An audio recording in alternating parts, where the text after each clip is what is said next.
The whole world has been watching what's happening in Gaza, in the conflict between Hamas and Israel. And many things have happened over the course of the last few days.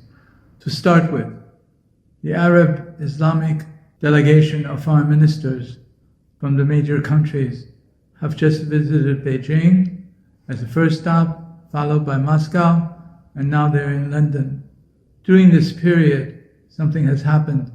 Despite the fact of Israel calling Hamas a terrorist organization, there were negotiations taking place and agreement reached to have a swap of hostages, probably 10 hostages per day, going through a very elaborate procedure, will continue for at least 4 days, which means 4 days of pause in the battle.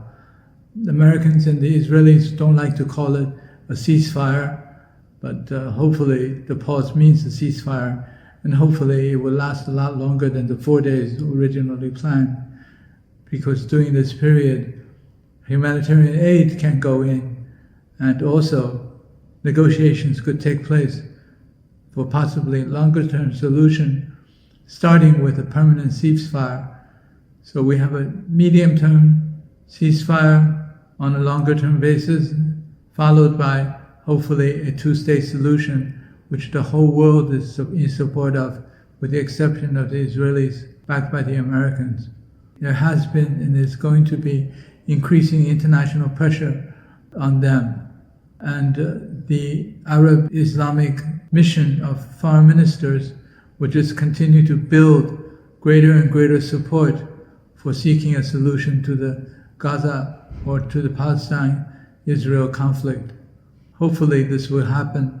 Hopefully a solution can be found as soon as possible. I think many countries played a positive role in the process.